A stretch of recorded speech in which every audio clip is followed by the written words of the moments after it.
ஒரே நிமிஷம்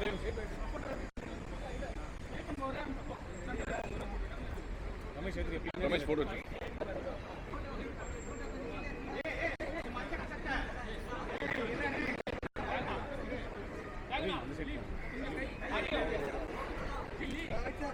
தள்ளி கார்த்திக் தள்ளி பின்னர் தள்ளி ரெடி ரெடி. அனைவருக்கும் வணக்கம். ரெடியா நாகராஜ்? ரெடியா ராஜாராம்? ரெடியா? அனைவருக்கும் வணக்கம். அடுத்த படத்திற்கான படப்பிடிப்பு தூத்துக்குடியில் நடக்க இருக்கிறது. அதில் கலந்து கொள்வதற்காக நாங்களும் எங்கள் படக்குழுவும் அங்கு சென்று கொண்டிருக்கிறோம். இதை டைரக்டர் துரை செந்தில்குமார் இயக்க ஜிப்ரான் மியூசிக் அமைக்கிறார் மற்றும் ஆண்ட்ரியா ஷா முக்கிய கதாபாத்திரங்கள் நடிக்கிறார். பாயல் ராஜ்புத் பேரா இதில் பண்ணுறாங்க. தூத்துக்குடியை தொடர்ந்து வட மாநிலங்கள் மற்றும் வெளிநாடுகளிலும் படப்பிடிப்பு தொடர்ந்து நடக்க இருக்கிறது. இந்த திரைப்படத்தை விரைவில் முடித்து ஏப்ரல் மாதத்தில் திரைக்கு கொண்டு வர எங்கள் படக்குழு முழு முயற்சியோடு செயல்பட்டு கொண்டிருக்கிறது. இது வந்து ஒரு லெஜண்ட் படத்துலேருந்து இது டோட்டல் கான்ட்ராஸ்டாக இருக்கும். ஒரு ஆக்ஷன் த்ரில்லர் ஓரியன்டட் ஃபிலிம்.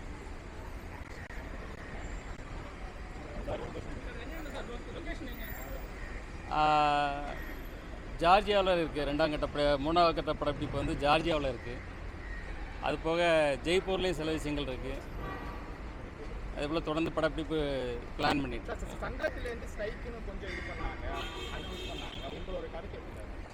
இல்லை சங்கம் வந்து இப்போது பேச்சுவார்த்தை நடத்திட்டு இருக்காங்க.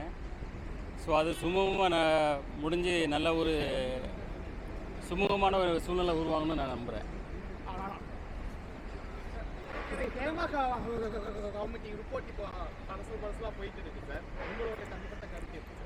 இப்போ அது வந்து கேரளா உயர்நீதிமன்றத்தில் அது வந்து தாக்கல் செய்யப்பட்டிருக்கு. உயர்நீதிமன்றம் வந்து இதற்கு தக்க உத்தரவு பிறப்பிக்கும் என்று நம்புகிறேன்.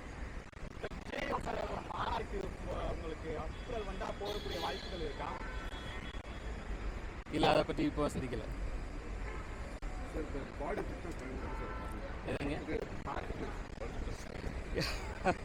எக்ஸசைஸ் டயட்டிங் தான். That's all. Exercise dieting. இல்லை அப்படி ஒன்று ஆன் ஸ்பாட் பண்ணிக்க வேண்டியதான். இது வந்து ஹார்பரை சுற்றி உள்ள விஷயங்கள், ஹார்பரை சுற்றி உள்ள விஷயங்கள் நடக்குது.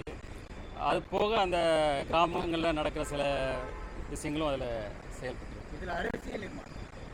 இல்லை இது அரசியல் கிடையாது. முழுக்க இது வந்து ஒரு கண்டென்ட் ஓரியன்ட் ஃபிலிம். ஸோ அது ஒரு கேரக்டரைசேஷனுடைய இம்பார்ட்டன்ஸ் தான் இதில் ரொம்ப முக்கியமாக இருக்கிற செயல்படும். எதுங்க ஏப்ரல் 14th பிளான் பண்ணியிருக்கோம். பொதுவாக வந்து நிறைய படம் நடித்த பேர் தான் படத்தோட பேர் சொல்ல மாட்டாங்க. ஆனால் உங்களுக்கு ரெண்டாவது படத்துக்கு பேர் சொல்ல மாட்டீங்க. இல்லை பேர் வந்து இறுதி கட்டத்தில் இருக்குது. பேர் ஃபைனல் பண்ணுறது சீக்கிரம் இதை இது பண்ணிடுவோம். ஸோ இந்த மாதிரி படங்கள் நடிக்கிறதுனால அரசியல் வருகைக்கான ஒரு முன்னோட்டமாக இருக்காமல்.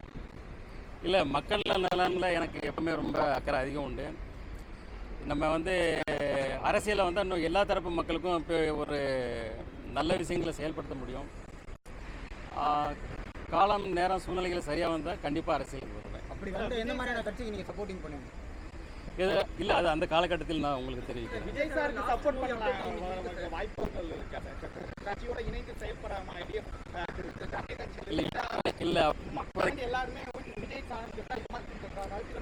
இல்லை இப்போதைக்கு என்ன அந்த முடிவு நான் எதுவும் எடுக்கல. ஆக்சுவலி வர 26 எலெக்ஷன் பார்த்தீங்கன்னா ஒரு மும்முனை போட்டியாக அங்கே இருக்கும். இது வந்து எந்த கட்சி வந்து கூட்டணி அமைக்கிறதோ அவங்க ஆட்சி அமைக்க முடியும்.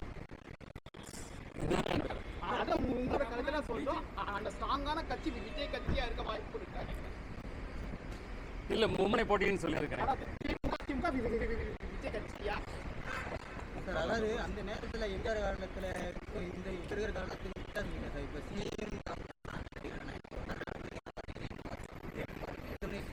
மக்கள் முடிவு பண்ணணும். ஏன்னா வந்து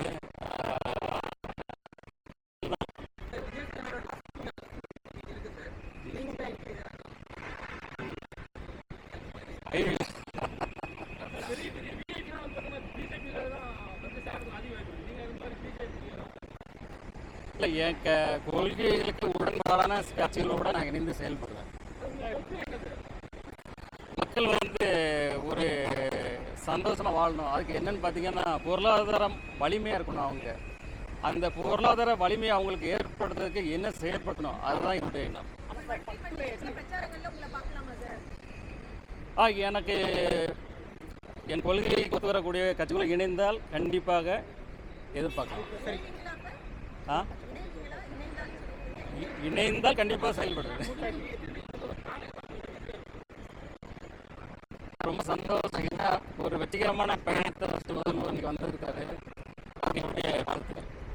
ஹீரோயினை பொறுத்த வரைக்கும் ஃபர்ஸ்ட் படத்துல ஏகப்பட்ட ஹீரோ ஆடியன்ஸ்லாம் வந்தாங்க. இந்த படத்துல எத்தனை ஹீரோயின்ஸ் இருக்காங்க? நாங்க எப்படி நம்ம டேக் போட்டு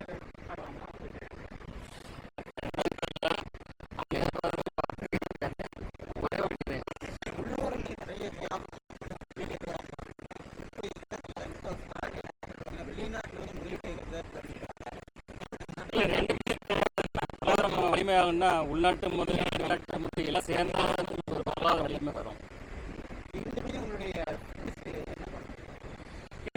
உடற்பயிற்சி சந்தோஷமா மனநிலையில் வச்சுக்கிறது. இல்லை, தொடர்ந்து பார்க்கலாம்.